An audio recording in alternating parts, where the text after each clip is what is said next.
Assalamualaikum warahmatullahi wabarakatuh. Perkenalkan, nama saya Bagas Nurmansyah. Saya Ahmad Yusransani. Di sini kami dari SMK Negeri 1 Legok. Pada video kali ini kita akan membahas topologi seperti berikut, yang dimana terdapat dua router. Router 1 berada di Jakarta yang berperan sebagai kantor pusat, dan router 2 di Surabaya berperan sebagai kantor cabang. Nah, jadi kita asumsikan saja router di Surabaya ini digunakan di sebuah sekolah yang akan digunakan untuk ujian.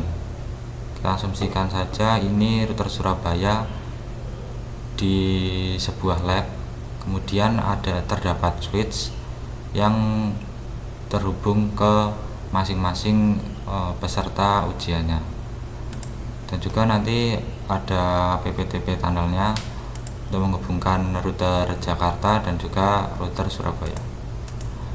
Langsung saja kita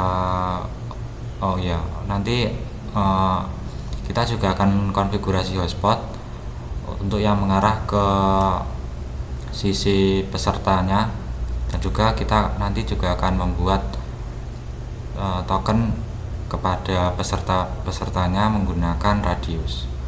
Kita langsung saja remote untuk yang router Jakarta.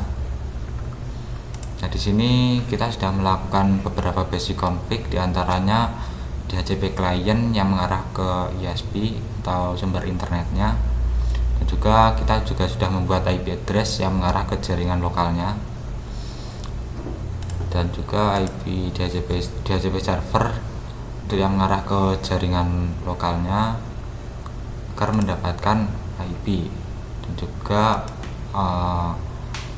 firewall NAT agar klien di jaringan lokal mendapatkan akses ke internet. Kita coba lakukan ping terlebih dahulu.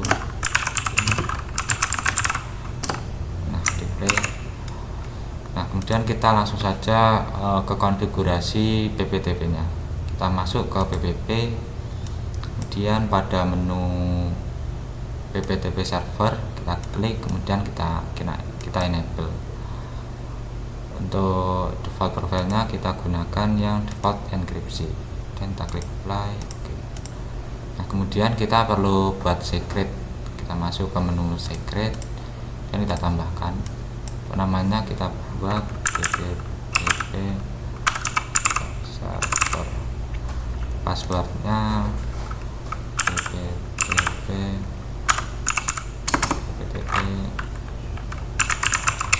kita buat sekali ini.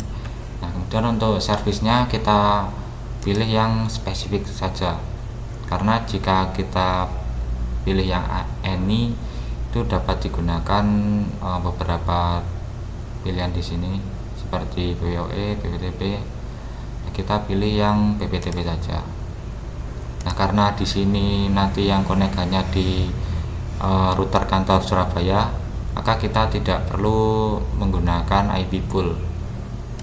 Nah, jika kita menggunakan IP pool, nanti beberapa user bisa connect ke PPTP server Jakarta. Kita cukup gunakan yang local address saja. Kita gunakan IP 10.1. Nah, untuk local remote address-nya kita gunakan IP 10. Jadi local address ini IP yang bakal didapat sisi server ketika ada user yang melakukan dial ke PPTP server. Nah, kemudian untuk remote address-nya ini IP yang bakal didapat dari sisi klien ketika sudah berhasil dial ke sisi servernya. Kita klik apply dan oke. Nah, untuk konfigurasi PPTP servernya cukup sampai di sini. Kemudian kita akan lakukan dial dari sisi kliennya atau router yang berada di Surabaya. Nah, sebelum lanjut kita pastikan dulu apakah di router Surabaya ini sudah bisa ping ke IP public yang berada di router Jakarta. Kita cek terlebih dahulu IP publicnya berapa, IP address.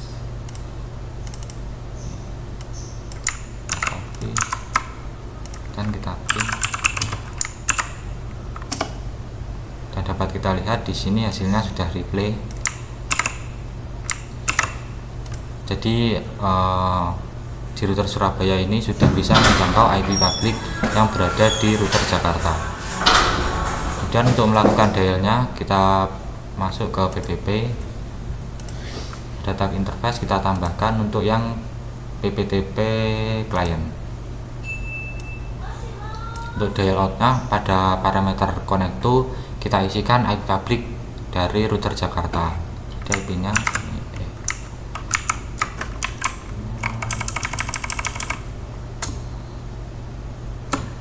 ini IP public dari router Jakarta, dan kita masukkan untuk usernya tadi PPTP server, passwordnya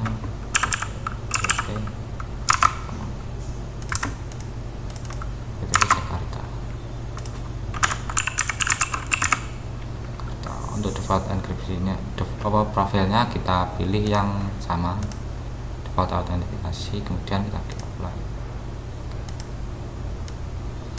Dan dapat kita lihat di sini ketika user atau klien yang berada di router Surabaya, untuk flagnya ketika sudah berhasil connect ke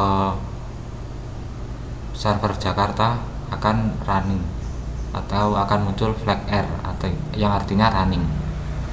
Dan juga apabila kita lihat pada IP address, nah di sini sudah muncul IP secara dynamic yang didapatkan ketika dial ke PPTP server.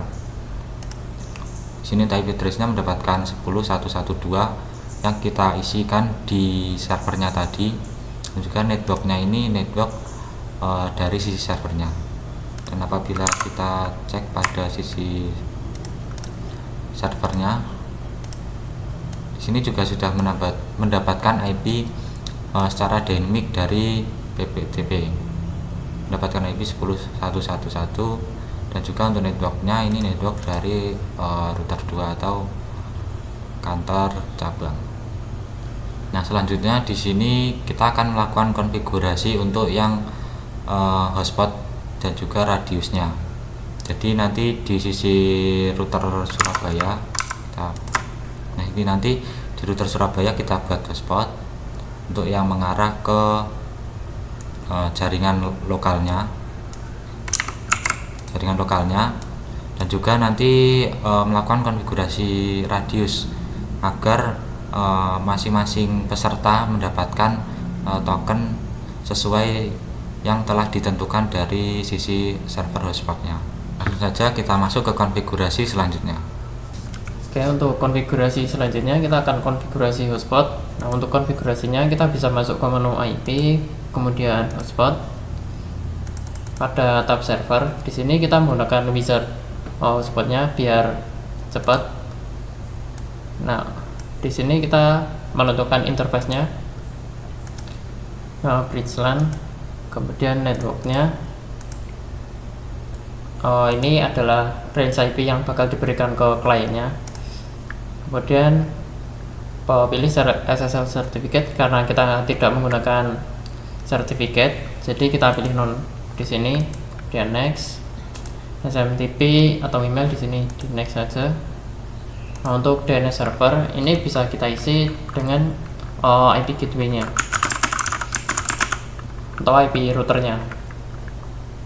Kemudian kita next. Nah, untuk domainnya ini di sini kita misalnya .net.id. Next. Nah, untuk usernya karena kita akan menggunakan radius sebagai user manajernya, kita di sini next saja. Kita oke. Nah, selanjutnya kita masuk ke menu server profiles. Pada hsprof 1 di sini kita klik 2 kali, kemudian masuk ke tab login. Di sini untuk cookie-nya kita matikan. Selanjutnya kita akan mencoba mengakses username atau radius servernya di lokal, atau username di sini ada pada router Surabaya-nya. Kita bisa masuk ke menu web browser. kita bisa mengakses dengan menggunakan IP hotspotnya. Nah, di sini muncul error 404. Ini karena kita berada di bawah hotspot. Jadi kita bisa menggunakan IP lain selain IP gateway-nya. Di sini misalnya kita buat IP dummy atau IP loopback. Kita bisa masuk ke menu bridge, kemudian kita buat bridge baru namanya back, kemudian IP-nya 111 misalnya, terus kita pilih interface-nya loopback. Oke, selanjutnya kita akses user manager menggunakan IP 111. Di sini kita coba akses. Nah, di sini untuk defaultnya loginnya pakai admin, terus passwordnya nggak ada, jadi dikosongin. Nah,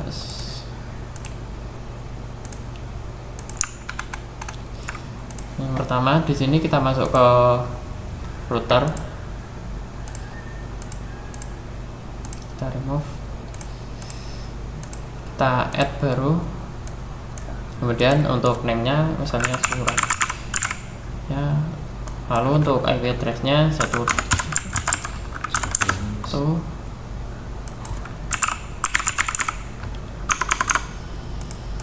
dan passwordnya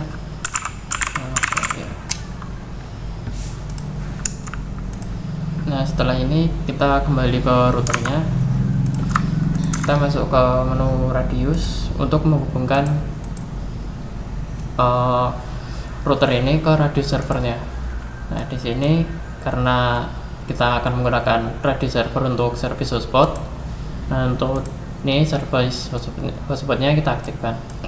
Kemudian parameter address di sini kita isi 171 sama seperti pada radius servernya. Kemudian untuk secretnya juga sama, Surabaya. Kita apply, lalu oke. Nah, setelah ini kita kembali ke radius servernya. Kita masuk ke menu profiles. Kita buat limitation terlebih dahulu.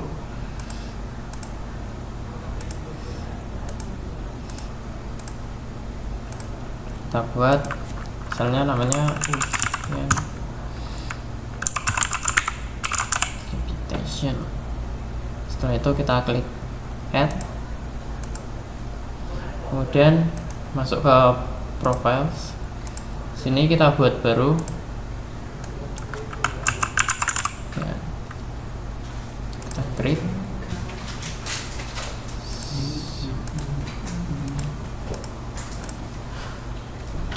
pattern echo.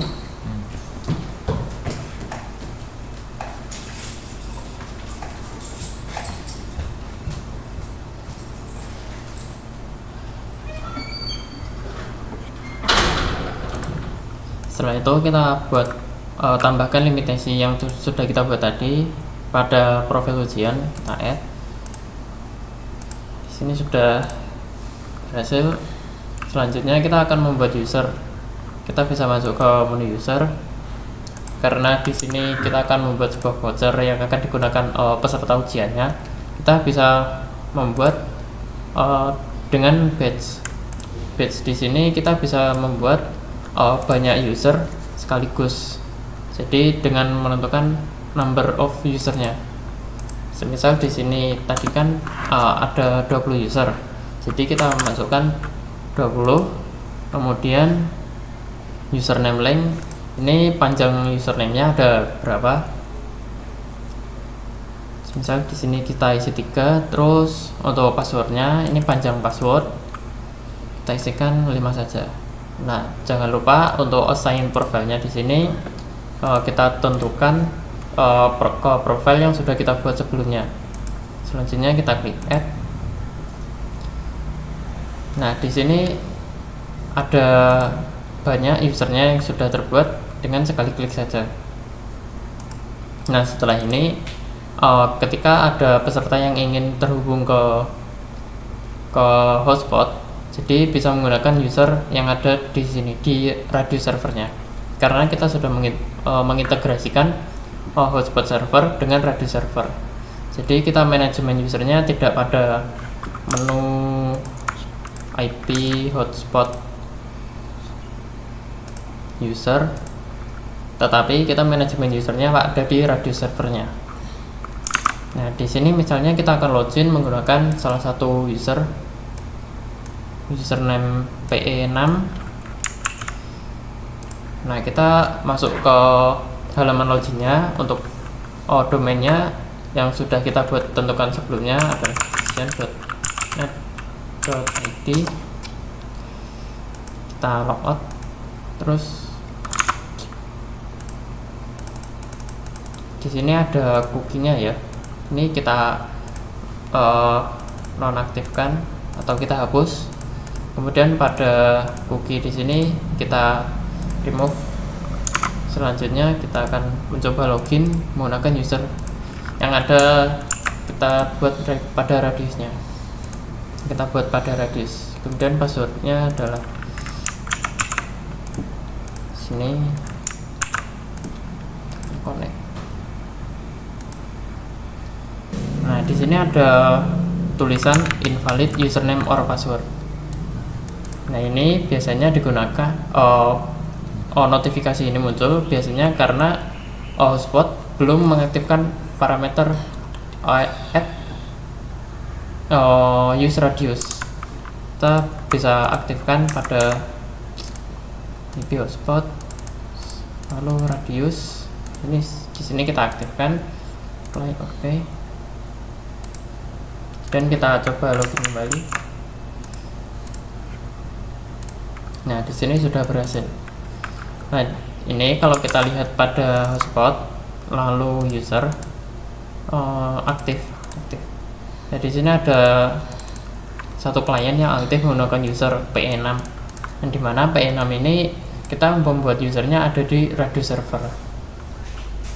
Jadi kesimpulan dari konfigurasi ini, kita bisa memanfaatkan radius server, di mana radius server ini berfungsi sebagai server usernya hotspot. Jadi kita kalau mau memanajemen usernya ada di radius servernya, dan hal ini memudahkan kita karena pada radius di sini ada fitur batch, yang artinya kita bisa membuat banyak user sekaligus, tidak pada hotspotnya, karena kalau pada hotspot itu cuma bisa satu usernya. Sekian video kali ini, ada kurang lebihnya mohon maaf. Wassalamualaikum warahmatullahi wabarakatuh.